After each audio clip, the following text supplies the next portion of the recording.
All right, I'd like to welcome you guys to this week's report. It's been a really good week of fishing in a lot of areas. And the good news going into the weekend, we don't have too much wind to deal with this weekend. We do have a little bit on Saturday. Mostly the Channel Islands, outside like Clemente, maybe Cat, but it's not going to be bad enough to affect sport boats really, but it may not be super skiff friendly at some of the further destinations, so I would check your weather before heading out. Going to the map here, I'm going to bypass the Channel Islands this week. There's really not a whole lot happening up there. There's still some sea bass and halibut being caught, but that's dropped off a bit during the full moon here, and we'll have to see if that rebounds afterwards. But there's still a few fish being caught, but nothing to really write home about. Heading down to San Clemente Island. Not a lot of coverage at the island due to a number of factors. Not the least of which being the fact that the Navy has the island closed very randomly throughout the weekend, and if you're going to head over there, I would definitely check the schedule and make sure it's going to be open before you get there and get turned around. Still a few sea bass and occasional yellow on the backside west in.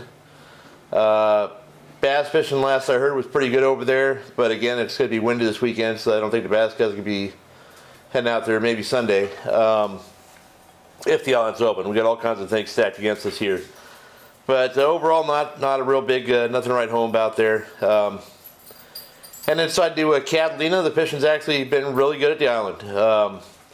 Sport boats fishing up there have up on the west end. And middle back have been getting some sea bass. I know the pursuit's been on them for quite a while now. They've had some pretty good whacks in recent days. On Thursday or Wednesday, I think they only had one fish, but they're getting some good scores now and then. And I know that the 4-pack boats are still getting the sea bass as well out there. And I think you need squid to catch them, but the fishing has been fairly good. If the sport boats they're getting there late in the morning or still getting on those fish. I fished Catalina yesterday. It was really good bass fishing, pretty much everywhere. In the morning we fished shallow, caught fish on crankbaits and split-tail slugs on sled heads, fished real shallow water, 0 to 10 feet of water. And then once the sun came out a little bit, the fish were biting really well in the kelp. Pretty much any patch of stringers you could find in 30 feet or deeper water, you could get quite a few calico bass bites on. We ended up with probably close to 100 fish, and we're done fishing by 12:30. I got a little video showing just how easy the fishing is right there right now if you find the right stringer. You can watch that now. Every cast. Multiple bites. Multiple bites. Even that close. Good bites.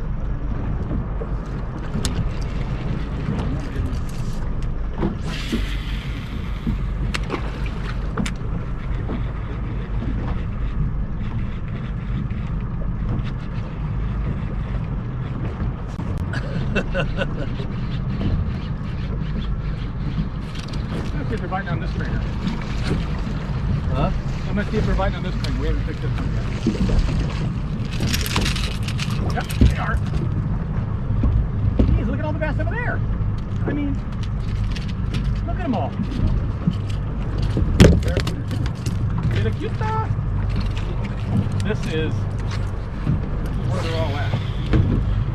Every basket out right here.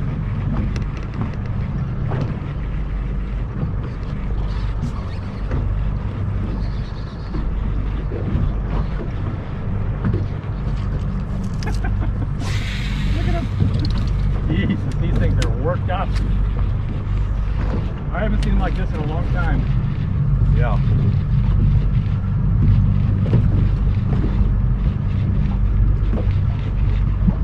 Oh God. You get bites there? Oh yeah.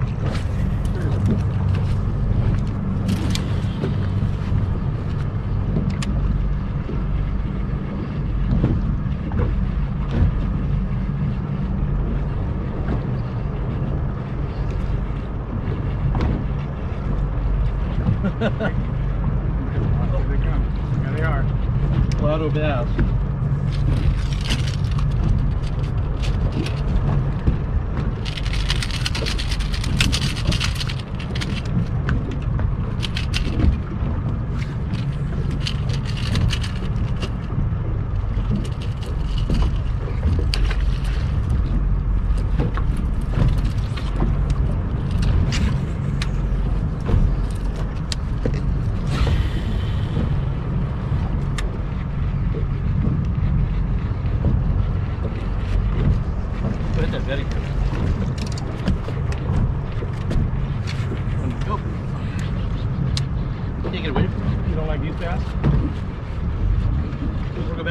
Biting better.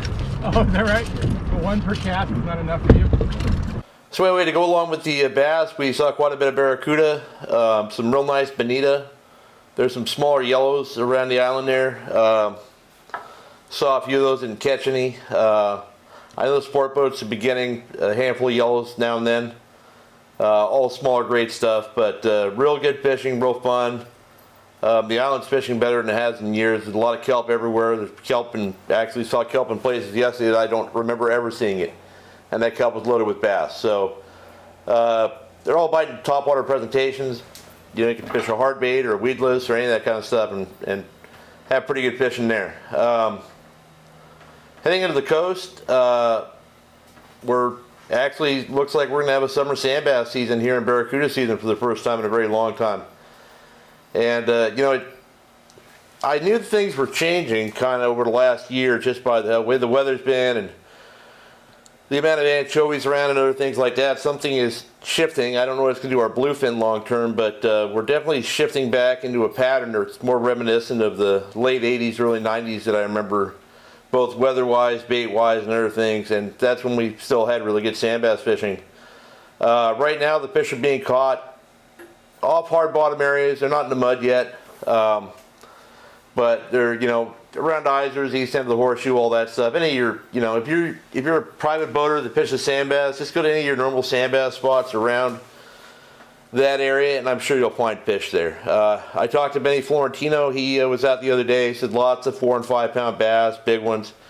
And the numbers and size of these bass that we're seeing indicate to me that these are actually the migratory fish rather than the local fish grouping up in areas to get ready to spawn. So hopefully that turns into those things sliding out of the mud and really biting through the 4th of July weekend and stuff like that. That's usually when that stuff would really kick off anyway, so we'll keep our fingers crossed that that happens. Barracuda are also biting. Guys are getting it pretty steadily in the afternoons on the horseshoe, which is also pretty typical of that same condition with the sandbass. Historically, when you were catching sandbass down in the mud, you'd usually go out in the afternoon and catch barracuda on the horseshoe. So we're going to hope that holds up and continues on. But if you're going out this weekend on your own boat, want to fish sandbass, I wouldn't go where all the other sport boats are and stuff like that. Look at your chart, find some rocks, find some hard bottom, find some reefs, anywhere in that general area of Huntington Beach. Basically, if you start looking at the east end of the horseshoe and you look all the way down to Newport Harbor, any hard bottom or structure has the potential to hold biting sandbass right now. They won't all, but your chances of finding them are pretty good. If you're looking for barracuda, I drove by the guys fishing that stuff yesterday. It looks like you got that, you know, 80, 90 foot stuff just inside the 105 area, middle grounds of the horseshoe, to the east end of the horseshoe. That's where I saw boats sitting fishing yesterday at, you know, 3 o'clock in the afternoon, so I'd imagine that's the general zone. I'm sure if you go out this weekend, you'll have plenty of company and you'll just find the flotilla. PB still biting. My friend Nick Trujillo from Cast Crank Podcast went out and caught a couple of nice bass. I assume a PB might have fished a wall. One was close to 8 pounds, and I skipped that yesterday because we had southeast wind in the morning. When there's southeast wind in the morning, PB is kind of fickle usually because the cloud cover stays in. The wind direction is not conducive to drifting properly when it's a downhill current, which it often is in the morning. So, you know, if you're going up there and it's overcast and southeast in the morning, I'd wait a little later before heading up. You're better off getting up there at 9, 10 o'clock and fishing later than you are being there at crack of dawn if it's going to be those conditions. Not a lot happening anywhere else along the beach. I know down in San Diego they're having good bass fishing, getting a handful of yellows on half-day boats, and their twilight trip even got one yesterday. Real nice grade, you know, 30-pound looking fish. No one's been at the Coronado still. I'm actually going to go down there tomorrow. Costa Sunglasses has a charter on the Mission Bell, and they asked me to come down, and it's going to be my first time on a sport boat here since that Jig Chucker's Bowl on the San Diego, which was, I think, 6 years ago or 7 years ago now, and looking forward to doing that. Should be a fun change of pace for me. But yeah, all the boats in San Diego are still fishing tuna. 3/4 day boats, multi-day boats, full day, day and a half, whatever. The bite's okay. I mean, it's not as good as it's been. It's not bad. It's, you know, it's just more of the same. sounds like some of those fish are starting to come up and feed on the surface a little bit more now. Guys seeing foamers and breezers and things. So I might next week dust off my my subwalker rod and head out there and take a look if I can find some in U.S. waters. They've been fish been up around the corner and out, you know, out to the butterfly and things like that. So maybe we can find some a little closer to Newport. But yeah, you know, if you're going on a sport boat, as usual, you need a knife jig rod, you need a sinker rig rod, and a fly line rod, and maybe something to throw a Colt Sniper or something if you pull up on a breezer or smaller fish.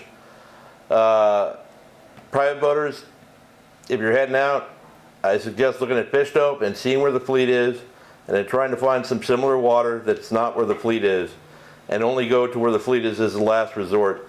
My friend Brian Lawler, who runs Whale Watch Trips, posted a video the other day. He was on an extended whale watch and he's looking at foamers of bluefin tuna with nobody on him, and he has his VHF radio on, and these guys talking about all the boats and not catching anything, and this patty we've been drifting for an hour is not biting. It just really gives you an idea of how easy it is to waste your day out there.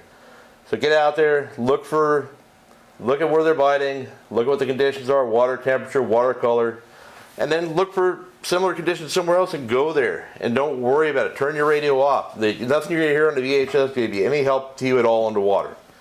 So, guys are going to be lying or they're going to be asking you for information.